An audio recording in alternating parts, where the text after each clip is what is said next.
당하고 있습니다. 그래서 베드로전서 4장 12절과 우리가 4장 12절을 한번 우리가 보면요. 사랑하는 자들아 너희를 연단하려고는 불시험을 이상한 일 당하는 것 같이 이상히 여기지 말고 이렇게 기록이 되어 있습니다.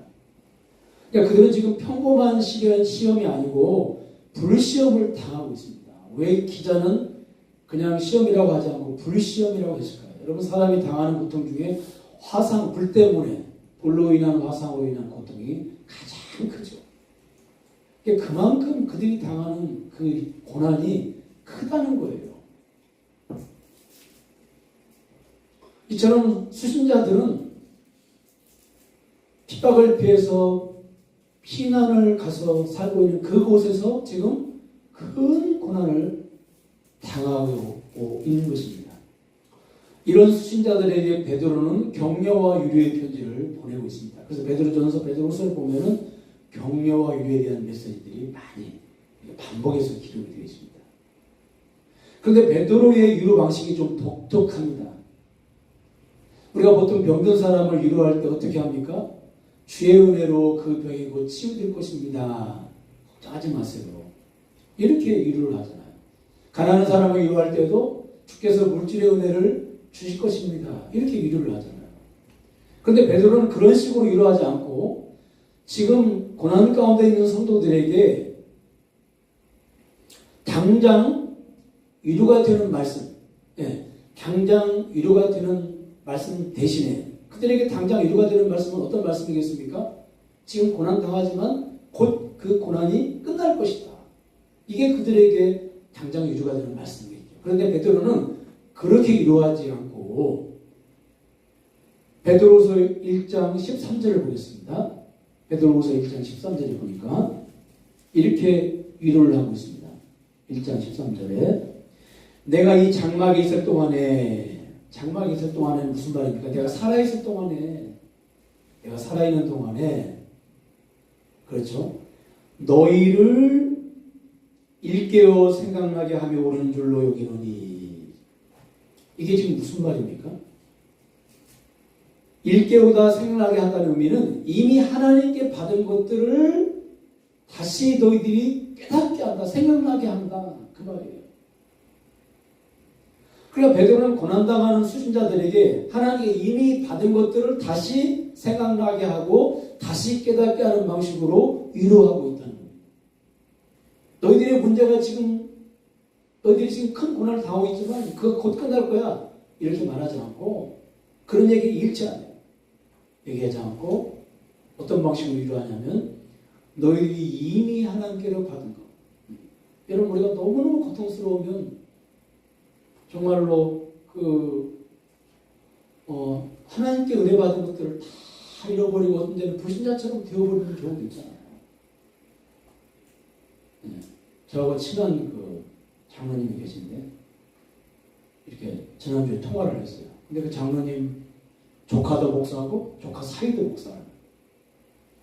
근데 그 조카 목사님이 중학교 아들이 이렇게 길을 가다가 교통사고를 나서 하나님께 부름을 받았어요. 목사님은 모든 걸 다 올스톱하고 머리를 그냥 나는 자연인데 나오는 주인공처럼 이렇게 그냥 딸 정도로 기르고 수염도 하고 그리고 그냥 식음을 존태하고 집에서 그렇게 계셔서 이제 위로차 장로님이 목사님을 신방을 갔는데 목사님이 그러시더래요.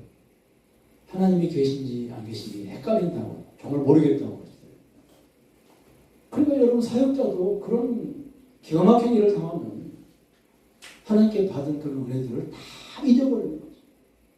그 지금 베드로전서, 베드로후서의 수신자들이 그런 상황이 있어요. 그래서 베드로가 다시 그들을 말씀을 통해서 편지를 통해서 다시 그들이 하나님께 받은 은혜가 어떤 것들인지 다시 일깨워준다. 일깨워준다는 말은 뭐예요? 여러분 흔들어서 깨워준다는 거죠. 흔들어서 깨워가지고 어떻게 해요?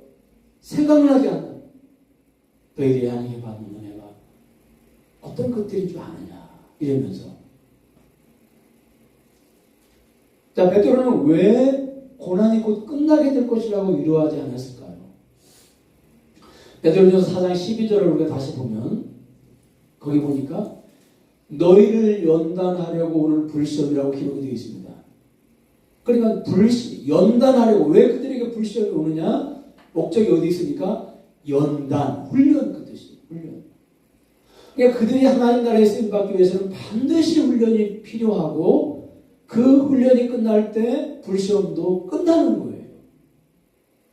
그러므로 12절 하반절에 보세요. 너희들이 불시험 당하는 것을 이상한 일 당하는 것처럼 이상하게 여기지 말라는 거예요. 그러니까 너희들이 지금 불시험 당하는 것은 너무 당연한 거라는 거예요. 여러분, 해병대에 그 청년이 입대를 했어요. 그러면 그 청년은 해병대에서 고된 훈련을 받으면서 어떤 생각을 할까요? 내가 괜히 입대했나 봐. 그러지 않겠죠. 해병대는 훈련이 센 곳으로 알고 입대를 했기 때문에 훈련이 세면 당연히 여기겠죠. 그래. 내가 이래서 해병대에 온 거야. 그러니까 하나님께 쓰임받는 사역자들에게 연단이라고 하는 것은 너무 당연한 것이라는 거죠. 그래서 이상하게 여기지 말라는 겁니다. 왜 그렇습니까? 여러분, 수신자들이 복음을 증거하는 현장은 반드시 핍박자나 박해자가 기다리고 있어요. 여러분, 유대인들이 말이죠. 이 사역자들이 어느 곳에 가서 복음을 증거하든 요즘으로 말하면 비행기 타고 출장에 가서 괴롭혔다니. 그렇죠. 바울이 어느 지역에 가든지 누가 괴롭혔냐면 유대인들이 괴롭혔거든요. 시시탄탄 목숨을 누리고, 그래서 바울은 나는 날마다 죽노라 그런 고백을 하거든요. 그래서 누가복음 10장 3절에 보니까 갈지어다 내가 너희를 보내어 어린 양을 이리 가운데 보낸 것 같도다. 이리가 기다리고 있는 거예요. 양들이 지금 가는 그 길에. 그러니까 핍박과 박해를 당할 것이라고 말씀합니다. 여러분, 그러니까 우리는 여기서 고민하는 게 뭐냐면, 우리와 하나님과 싸움이 뭐냐면, 우리가 신앙생활을 하면서 보이지 않게 하나님과 이런 싸움들이 있어요. 어떤 싸움이 있습니까? 우리는 하나님, 저 말고요. 그러니까 하나님께서 나를 쓴다고 생각할 때 우리는 항상 나를 쓴다고 생각 않고 내가 가지고 있는 걸 쓴다고 생각합니다. 이게 우리가 그래서 하나님과 싸웁니다. 하나님은 내가 가지고 있는 것을 쓰시려고 나를 쓰시는 게 아니고 나라고 하는 존재 자체를 쓰시려고 합니다. 그러니까 하나님의 그 목적이 사람이고 하나님의 프로그램도 사람이거든요. 근데 우리는 내가 가지고 있는 걸 하나님 쓰세요. 내가 가지고 있는 걸 하나님께 드리고 내가 가지고 있는 것을 하나님 나라의 도구로 제가 내어드릴 거니까, 그러려면 제가 편안하고 등이 좀 등 따스고 평안해야 이런 것들을 하나님 제가 얻어가지고 하나님께 드리지 않겠습니까? 이렇게 생각을 하는 거예요. 여기에 우리의 싸움이 있는 거예요. 하나님은 네가 가지고 있는 거 다 필요 없어. 거기서 나에게 다 있어. 내가 필요한 건 너야. 내가 너를 써야 돼. 그렇기 때문에 너를 내가 그냥 쓸 수가 없어. 네, 그냥 쓸 수가 없어요. 여러분, 바울 같은 사람도 하나님이 그냥 쓸 수가 없어가지고 가시를 주셔가지고 평생 그 가시를 없애시지 않았잖아요. 여기에 우리의 싸움이 있는 거예요. 여기에 우리 보이지 않는 하나님과 우리의 싸움인 거예요.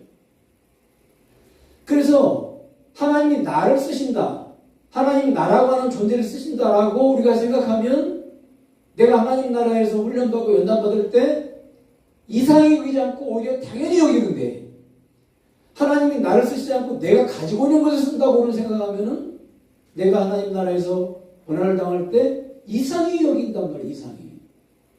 왜 예수를 내가 이렇게 열심히 믿는데 왜 이렇게 달라지는 것이 없는가? 왜 이렇게 집안에 우환이 있는가? 오늘 이렇게 이상하게 여기는 거예요. 그러니까 베드로는 이상하게 여기지 말라. 당연한 거다. 왜? 하나님은 네가 가지고 있는 걸 쓰는 게 아니고 너를 쓴다. 근데 너를 그냥 쓸 수가 없어. 너를 훈련시키고 너를 연단시켜서. 그래서 하나님이 우리를 쓰실 때, 우리를 쓰시는 기간이 길어질수록 우리는 어떻게 해요? 더 강해지고 더 커지는 거죠. 계속해서 훈련받고 연단받기 때문에. 그래서 여러분, 바울이 고린도서 1장 9절에 뭐라고 고백합니까? 내가 사형 선고를 받은 줄 알 때, 날마다 정말로 그 핍박이 얼마나 크고 얼마나 그 박해가 큰지 하나님께서 우리를 죽이기로 작정하셨나? 이렇게 생각을 했다는 거예요. 근데 나중에 이제 어떻게 그 고백을 해요? 그것 때문에 하나님만을 의지하게 되었다. 그 결과 고린도후서 12장 9절에 하나님의 능력이 내게 머물게 되었다. 이렇게 고백을 해요. 이게 바울이 깨달은 거예요. 이게. 그래서 여러분, 그러니까 본문에서도 그래서 베드로가 그 고난이 멈춘다는 말을 못하는 거예요. 고난이 언제 멈춰요? 그 사역이 끝나야 멈추는 거예요. 그 사역은 언제 끝나요? 사명이 끝날 때 사역이 끝나고, 사역이 끝난다는 말은 뭘 말하는 거예요? 이제는 하나님께 부름받을 때가 됐다는 거예요. 가끔 기도 많이 하는 분들이 고난당하는 분들을 찾아가가지고 기도를 이렇게 하고, 걱정 말라고 집사님 곧 끝난다고. 내가 기도해보니까 어쩌나 이게 끝날 것 같다고. 근데 여러분 참 조심해야 돼요. 그게 언제 끝날지는 하나님께서 하나님의 주권 안에 있죠. 근데 우리가 사람이 뭐 이렇고 저렇고 얘기하면요, 그건 하나님의 주권을 침해하는 거예요. 하나님의 자리에 자기가 올라가는 거예요. 우리가 하나님의 이름을 빌어가지고 하나님의 자리에 올라가는 분들이 얼마나 많은지 몰라요, 우리 주변에. 정말로 조심해야 돼요. 여러분, 이처럼 주의 자녀가 고난을 받을 때 가장 먼저 흔들리는 것이 무엇입니까? 계속해서 고난을 받을 때 하나님이 나를 쓰시려고 이렇게 훈련을 시킨다는 걸 알면서도, 그걸 당연히 여기면서도 여러분 내 앞에 장사 없다고 계속해서 그런 고난들이 이렇게 찾아오면은 아무리 믿음이 좋은 사람, 아무리 사역자라도 흔들려요. 정체성이 흔들려요. 그래서 욥기 같은 데 보면 욥이요, 내가 왜 하나님이 나를 이 땅에 보내주는지 모르겠다고 막 하나님 원망하거든요. 자기 생애를 심지어 저주해요. 놀랍지 않습니까? 욥처럼 그렇게 순수한 믿음을 가진 사람도 이게 길어지니까 나중에는 막 하나님 막 원망하면서, 하나님 왜 저를 이 땅에 보내셨습니까? 하나님 왜 저를 태어나게 하셨습니까? 제가 이 땅에 보냄받지 않았으면 이런 꼴을 제가 안 보고 살 텐데, 뭐 이러면서 막 자기 심지어 생애를 저주하고 그러거든요. 여러분, 그러니까 주의 자녀가 고난을 받을 때 가장 먼저 흔들리는 것이 자신들이 어떤 존재인지 이 정체성이 흔들리는 거예요.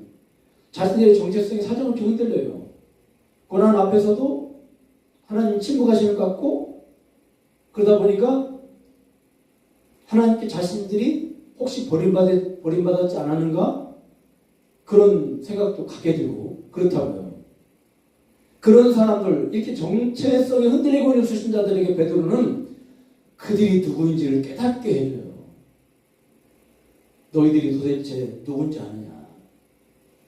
너희들이 누구인지 알면 놀라게 될 것이다. 그러면서 9절에 베드로전서 우리가 너무도 잘 아는 2장 9절.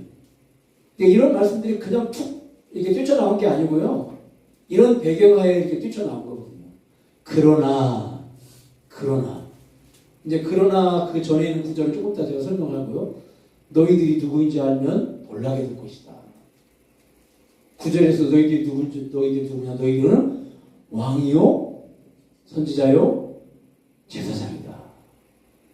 네. 여러분, 저는 이 구절을 묵상할 때마다 얼마나 감격과 감동이 몰려오고 가슴이 떨리는지 몰라요.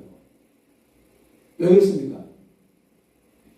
하나님께서는 구약성경에 보면 이 세 가지 직분을 한 사람에게 주시지 않았거든요. 이 세 가지 직분이 너무 한 사람이 감당하기는 크고 귀하고 중요한 직분이기 때문에 하나님은 한 사람씩, 이 세 사람에게 나눠줬어요. 그렇죠? 여러분 한번 생각을 해보세요. 지금 이 수신자들은 구약적인 배경을 가지고 있다고요. 구약적인 배경. 우리가 하나님을 아버지 이렇게, 여러분 보세요. 구약 성경을 보면 보통 하나님을 어떻게 불렀죠? 하나님, 여호와 이런, 그렇죠? 근데 신약에 넘어오니까 하나님을 어떻게 불러요? 예수님이 아버지 이렇게 부르면 너희도 아버지라고 불러요. 여러분 구약적인 배경을 가지고 있는 사람들이 이 예수님 말씀을 들을 때 이게 보통 충격이 아니에요. 아니 하나님을 어떻게 감히 아버지라고 부를 수 있단 말이에요. 그들은 하나님의 이름이라는 단어조차도 부르는 걸 두려워하고 기록하는 것도 기록을 못하고 그러는데 하나님을 아버지라고 부르요 예수님. 이거 굉장한 충격인 거예요. 여러분 구약적인 배경을 우리는 그냥 하나님의 아버지? 그냥 아버지 이렇게 부르지만 구약적인 배경을 그러니까 여러분 생각을 해보세요. 구약적인 배경을 가지고 있는 이 수신자들이 하나님을 아버지라고 부르려고 할 때 그때 얼마나 충격이 컸겠어요. 그런데 이들이 지금 계속해서 고통을 당할 때 정체성이 흔들리는 거예요. 도대체 우리는 누군가? 혹시 우리가 하나님께 버림받은 존재들이 아닌가? 이렇게 흔들리고 있을 때 베드로는 편지를 보내가지고 너희들이 누군지 아느냐? 너희들은 왕이고 그 다음에 너희들은 선지자고 너희들은 제사장이야. 여러분 구약시대에는요 이 세 가지 직분을 아무에게나 주시지 않았어요. 특별히 선택된 하나님의 자녀에게 이 세 가지 직분을 나눠주셨어요. 그렇기 때문에 구약시대에는 이 한 가지 직분만 하나님께로부터 선물을 받아도 이 직분 때문에 그 가문은 보통 가문이 아닌 거죠. 그렇죠? 대단한 자랑거리고 대단한 요즘으로 말하는 특권층에 이제 들어가는 거예요. 그러니까 한 가지 직분만 하나님께로부터 선물을 받아도 이렇게 대단한 건데 이들이 지금 충격이 보통 충격이 아닌 거예요. 이게 세 가지 직분을 하나님이 너희들에게 주셨다고 하는 그러니까 여러분 구약적인 배경하에서 이 세 가지 직분을 하나님께서 그냥 몰아서 한 사람에게 줬다고 하는 이 베드로의 이 말씀은 엄청난 충격이에요, 여러분. 이 충격의 파도가 그들에게 몰려오는 거죠. 아버지라고 부르라고 할 때도 충격이 컸지만 이보다 더 큰 충격은 없는 거예요. 왜냐하면 이들은 너무너무 왕이 어떤 직분이고 그 직분의 의미가 무엇이고 선지자가 어떤 그 직분의 의미가 무엇이고 제사장이 직분의 의미가 무엇인지 이걸 너무 잘 알고 있는 사람들이에요. 그러니까 자신들이 그런 어마어마한 직분을 하나님께서 몰아주셨다고 하는 것을 깨닫는 순간 보세요. 충격의 파도 뒤에 뭐가 몰려오겠어요? 또 그 충격이 큰 만큼 뭐가 몰려와요? 엄청난 위로가 몰려오는 거죠. 큰 위로가 몰려오는 거예요. 얼마 전에 그 어느 지역에서 우리 아이는 왕의 DNA를 가졌으니까 함부로 하지 말고 뭐 여러분들이 아실 거예요. 근데 그 아이가 조금 이렇게 정서적으로 문제가 있는 그런 아이인데 이 아버지는 그럼에도 불구하고 뭐 그 족보를 이렇게 어떻게 더듬어 올라가면 그런 왕의 족보인지도 모르겠어요. 그 가문이 대단한 자부심을 가지고 있는 거예요. 우리 아이가 무시당할 아이가 아니다. 왜? 왕의 DNA를 가지고 있다. 그러니까 엄청나게 그 위로를 받는 거예요. 지금은 좀 우리 아이가 좀 모자랄 수 있지만 나중에는 우리 아이가 왕의 DNA를 가지기 때문에 어떻게 아이가 변할지 모른다 이러면서 그러니까 함부로 하지 말아라. 이게 왕의 DNA 정도가 아니에요. 선지자의 DNA, 그 다음에 제사장의 DNA를 너희들이 지금 가지고 있다는 거예요. 그러면서 여러분 보세요. 그러면서 또 보세요. 한 걸음 더 나가서 그들을 핍박하는 자들이 누구냐는 거예요. 자 여러분 보세요. 베드로전서 2장 7절과 8절을 보세요. 베드로전서 2장 7절과 8절을 보면은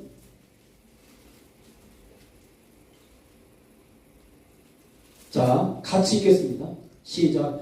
그러므로 믿는 너에게는 보배이나 믿지 아니하는 자들에게는 건축자들이 버린 그들이 모퉁이의 머리들이 되고 또한 부딪히는 돌과 걸려 넘어지게 하는 바위가 되었다 하였느니라. 그들의 말씀을 순종하지 않냐므로 넘어지는 이는 그들이 이렇게 정하시는. 이게 무슨 말이냐. 한마디로 말해 쉽게 너희들을 핍박하는 그들은 건축물 쓰레기다, 폐기물이다 그 말이에요. 이해가시죠? 네. 쓰레기다. 쉽게 말하면 그냥 쓰레기다. 쓰레기. 재활용도 안 돼요. 건축물 그 쓰레기는. 쓰레기다 그 말이에요. 그러니까 지금 여러분 보세요. 이들을 지금 핍박하고 있는 사람들이 이들의 얼굴을 밟고 있는 것처럼 그렇게 생각이 되지만 오히려 반대로 오히려 사역자들이 이들의 얼굴을 밟고 지금 내다보고 있는 거예요. 그래서 여러분 고린도전서 6장 1절에 보니까 그 송사 문제가 나오면서 바울이 고린도 교인들에게 막 책망하죠. 너희들이 누군지 너희들은 세상 사람들 밑에 가서 재판받을 사람들이 아니라 오히려 너희들이 세상 사람들을 재판할 사람들이야. 너희들이 왕이야. 너희들이 선지자야. 너희들이 제사장들이야. 그 얘기를 하고 있잖아요. 고린도서 6장에 보면. 여러분, 그러니까 너희들의 정체가 누군지 알면 너희들은 절대 그 고난 앞에서 무릎을 꿇거나 낙심하지 않고 실망하지 않게 된다. 위로를 받고 힘을 얻게 되는 거죠. 아, 그렇구나. 우리가 하나님께 버림받는 쓸모없는 존재들이 아니구나. 우리는 왕이고 우리는 선지자고 우리는 제사장이구나. 지금은 이 사람들이 우리를 빠른 사람들이 왕처럼 보이고 제사장처럼 보이고 선지자처럼 보이지만 오히려 우리가 그래서 그들이 우리 얼굴을 밟고 있는 것처럼 보이지만 오히려 우리가 그들의 얼굴을 밟고 지금 그들을 내려보고 있는 거구나. 네. 이걸 베드로가 편지를 보내가지고 깨닫게 하는 거예요. 깨닫게. 엄청난 충격이죠, 이게. 그냥 정말 구약적인 배경을 가지고 있는 사람들에게는 어마어마한 충격이에요, 이건.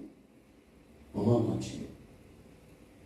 그래서 의외로 우리도 구약성경을 잘 연구하고 거기서 구약성경에서 왕, 제사장, 선지자의 의미가 뭔 줄 알면요. 이 베드로전서 2장 9절을 읽을 때 우리에게 얼마나 이게 감동이 되는 거예요. 그냥 그런가 보다. 왕 같은 그랬으니까 왕이 아닐 수도 있네. 왕 같은이라는 말은 왕이 아닐 수도 있다는 말이 아니에요. 아주 확실하게 너희들이 왕이고 제사장이고 선지자라는 거예요. 그 다음에 더 나아가서 더 놀라운 사실은 순자들이 하나님께 이미 받은 은혜가 또 무엇인지 오늘 3절을 통해서 깨닫게 하십니다. 오늘 우리가 읽은 베드로서 1장 3절 거기 보니까 여기 3절 말씀이 오늘 읽은 말씀 중에 굉장히 중요한 말씀인데요. 우리가 3절을 다시 한번 보시면요. 거기 보니까 그의 신기한 능력으로 생명을 주시고 그 다음에 그의 신기한 능력으로 경건에 속한 모든 것을 주셨다. 이렇게 기록이 되어 있어요. 자, 그러면서 그러니까 하나님께서 이미 그들에게 받은 것, 그들에게 주신 것들을 깨닫게 하신다고 말씀드렸죠. 그들이 받은 것 중에 뭐가 있어요? 하나님의 능력으로 그들에게 생명이 주어졌어요. 생명. 이 생명이 여러분 무슨 말씀인지 좀 우리 손에 이게 잡히지 않죠. 자, 이 생명이 무슨 말씀입니까? 베드로전서 1장 4절에 보니까 베드로전서 1장 우리가 1장 4절을 보겠습니다. 1장 4절을 보니까 썩지 않고 더럽지 않고 쇠하지 아니하는 유업을 입게 하시나니 곧 너희를 위하여 하늘에 간진 것이나. 유업이라는 말은요 유산, 하나님께 받은 선물 그런 뜻이에요. 그런데 그 선물이 어떤 거예요? 썩지 않고 여기 쇠하지 아니하는. 이게 생명은 생명인데 썩지 않고 쇠하지 않는 생명이에요. 이러한 생명이 어떤 생명이에요? 하나님이 우리에게 주신 새 생명. 부활의 생명 그런 뜻이에요. 부활의 생명. 그 부활의 생명을 하나님께서 주셨다는 거예요. 너희들에게. 근데 우리가 여기서 주목해야 될 단어가 뭐냐면요. 이 하나님이 주시는 생명을 그냥 능력이라고 하지 않고 신기한 능력. 이렇게 신기한 능력. 우리 한번 따라서 할까요? 신기한 능력. 신기한 능력. 예. 그러니까 오늘 본문은 그냥 능력이 아니고 신기한 능력이라고 분명하게 밝혀주고 있어요. 여러분, 죽을 수밖에 없는 사람이 누굽니까? 시편 119편 13절에 14절에 보니까 나를 지으심이 심히 기묘하심이라. 심히 놀랍다, 신기하다 그 뜻이에요. 그러니까 죽을 수밖에 없는 생명을 가진 사람도 보니까 너무너무 신기해요. 너무 신기해요. 왜냐하면 하나님이 그 사람을 만드셨기 때문에.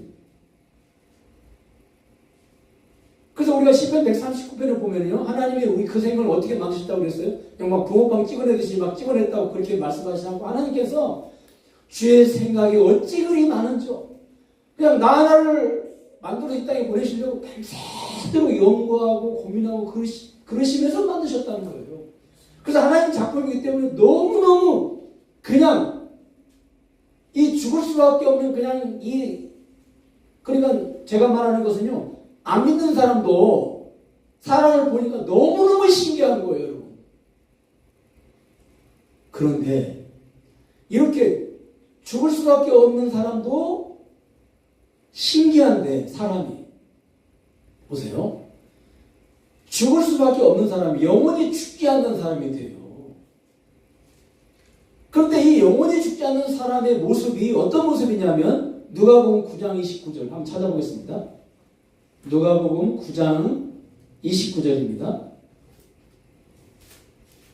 누가복음 9장 29절. 자, 같이 읽겠습니다. 시작. 기도할 때에 용모가 변화되고 그 옷이 휘어져 광채가 나더라. 예수님의 변화된 모습이죠. 이 모습은 부활 후에 이제 모습을 미리 보여주신 것이죠. 그 다음에 제자들이 이 모습을 보고 어떻게 반응합니까? 32절과 33절을 한번 보겠습니다. 자, 여기 보니까 32절에 그 모습을 보고 33절에 우리가 여기 있는 것이 좋겠습니다. 그러면서 그러니까 그 모습이 너무 신비롭고 놀라운 거예요. 그래서 거기서 떠나지 말자고 예수님이 말씀을 드리는 겁니다. 자, 그런데 여러분, 제자들이 예수님의 모습만, 그러니까 그 신비한 모습을 예수님의 모습을 통해서만 본 게 아니에요. 여기 32절을 보면은요, 어떤 말씀이 기록이 되어 있냐면 32절에 이렇게 기록이 되어 있습니다. 거기 보니까 예수의 영광과 및 함께 선 두 사람을 보더니 그랬어요. 여기 두 사람이 누구예요?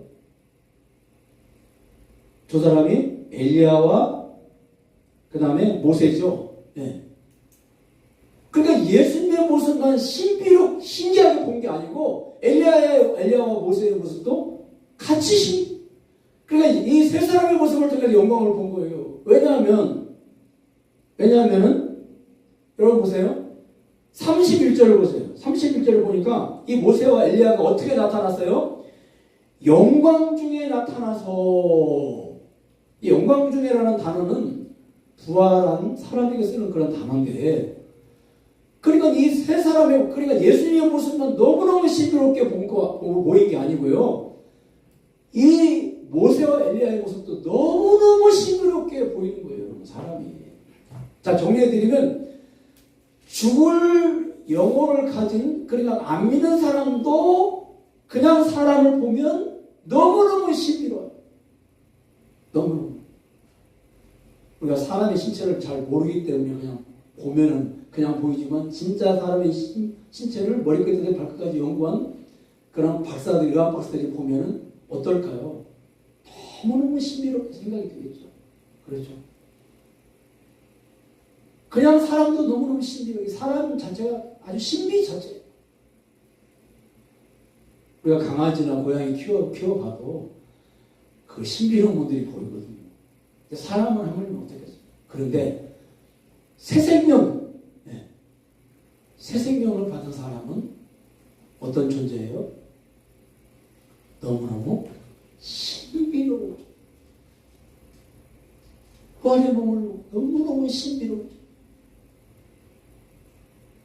그래서 신기한 능력으로 베드로는 그냥 능력이라고 말하지 않고 신기한 능력. 그렇게 표현을 하고 있어요.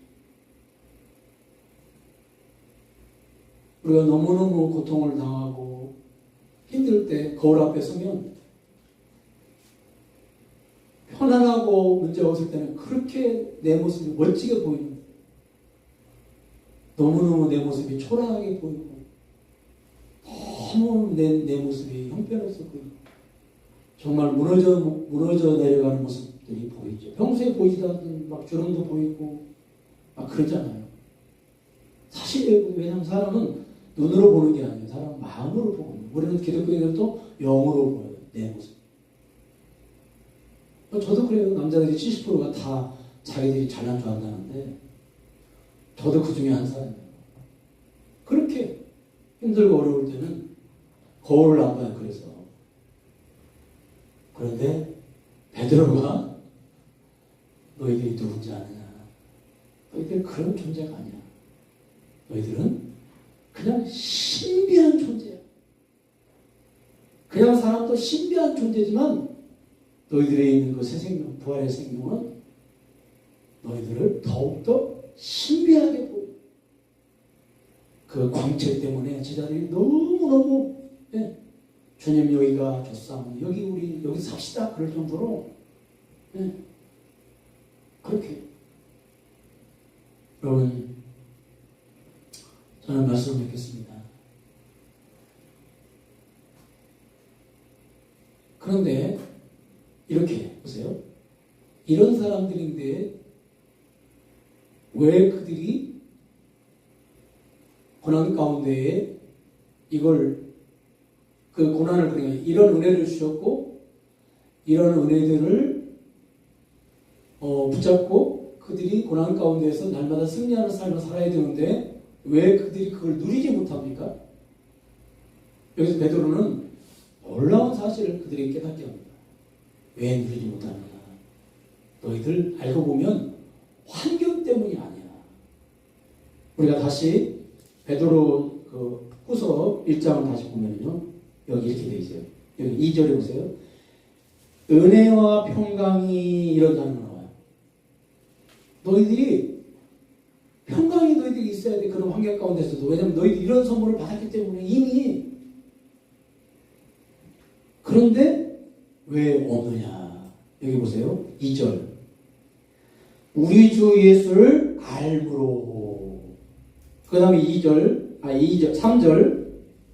3절. 우리를 부르신 이를 알므로. 여기 안다. 반복해서 나오는 단어가 뭐예요? 알므로. 그러니까 여러분, 베드로는요, 너희들이 고난당하는 것이 그 원인이 어디 있는지를 그것을 깨달음으로 평강이 온다라고 말하지 않고요. 예수 그리스도를 알므로, 예수 그리스도를 깨달음으로 너희들에게 뭐가 온다고요? 평강이 온다는. 평강이 온다는 말은 그 환경을 넉넉히 이길 수 있다. 아니, 목사가 이렇게 더벅 머리를 기르고 무슨 나는 자연이다 주인공처럼 이렇게 길러서요. 어떻게 목사가 목회를 하겠어요? 그거 못하는 거죠. 거기서 일을 알려면 다시 평안을 찾아야 되는데 그것은 다른 것이 아니라 누구를 알아야 된다고요? 누구를 깨달아야 된다고요? 예수 그리스도를 알고. 여러분, 성경을 보면요, 모든 것들의 문제의 키를, 마스터 키가 있는데 그게 바로 뭐냐면 예수 그리스도예요. 예수 안에서, 예수 그리스도 안에서. 여러분, 제자들이 얼마든지 그 광풍 너대 속에서도 평안을 누릴 수가 있었잖아요. 근데 왜 그렇게 두려워했나요? 예수님이 그 광풍 너대 속에서도 잠을 주무셨는데 제자들도 예수님과 함께 잠을 잘 수가 있었거든요. 왜 그래요? 예수님이 누군지 몰랐기 때문에. 함께 배를 타고 계시는 예수님이 누군지 몰랐기 때문에. 알았더라면 나중에 제자들이 이제는 성령님이 오시고 예수님이 누구신지 분명하고 확실하게 알게 돼요. 그래서 어떻게 해요? 옥에 갇혔는데 베드로가 여기 오늘 이게 발신자인 베드로가 옥에 갇혔는데 예수님처럼 거기서 잠을 자요. 내일이면 이제 사형선고를 당하는데 사형 원도를 앞에 놓고 사형 날짜를 받아놓고 베드로가 깊은 잠을 자요. 바울과 실라가 어떻게 해요? 감옥에 갇혔는데 찬송을 해요. 뭘 알아서? 예수 그리스도를 알고. 그러니까 여러분, 우리가 고난당할 때요, 하나님께서 우리의 문제를, 우리가 고난당하면 반드시 우리가 나도 모르게 기도하는 자를 나가잖아요. 그렇잖아요. 정상적인 그리스도인이라면 고난당하면 기도하는 자를 나가잖아요. 그런데 기도하는 자를 나갈 때 하나님께서 그 문제를 해결해 주시기도 해요. 그래서 이 문제는 내가 해결해 준 것이다. 네가 네 힘으로 해결해 준 게 아니고 그걸 깨닫게 하세요. 근데 기도의 자리를 나갈 때 그 문제를 해결해 줄 때도 있지만 그보다 더 깨닫게 하실 때가 굉장히 많아요. 많은 것들을 깨닫게 하세요. 이게 뭘 깨닫게 하세요? 우리가 자꾸 기독교가 자꾸 이렇게 무속적으로 나가고 미신적으로 나가다 보면은요, 참 이상한 쪽으로 초점을 맞추고 나가요. 부도 났는데 네가 하나님 사랑하지 않고 네가 돈 사랑해서 네가 망했다. 이걸 깨닫게 하신다는 거예요. 아니 도대체 성경에도 없는 얘기를 왜 그렇게 만드는 거예요? 병들어서 네가 건강을 의지해서 그랬다는 거예요. 그래서 하나님 너 병들게 했다는 거예요. 남편을 먼저 보내서 하나님께 데려가셨다. 네가 하나님보다 남편 더 사랑해서. 근데 알고 보면 사실 하나님보다 남편 더 사랑하는 것도 없는데 남편을 먼저 데려갔다고 또 왜 그렇게 초점을 맞춰가는지. 아니에요, 여러분. 고난을 당했을 때 우리가 하나님께 나가 기도드리면요, 깨닫게 하시는 건 누구를 깨닫게 하시냐면 예수 그리스도를 깨닫게 하세요. 그 예수님이 얼마나 그래서 그 예수님의 그 가치, 예수님의 그 크기, 그 예수님의 그 사랑의 깊이, 이런 것들을 깨닫게 하시고 이런 것들이 물밀듯이 몰려와서 나를 덮쳐버렸다고요. 그래가지고 이제는 그것 때문에, 그 예수님의 그 가치 때문에 내 문제는 그렇게 크게 보이지 않아요. 내 문제는 잊혀져 버려요. 그리고 그 예수님의 그 놀라운 그런 사랑과 그런 가치 때문에 하나님을 찬양하게 돼요.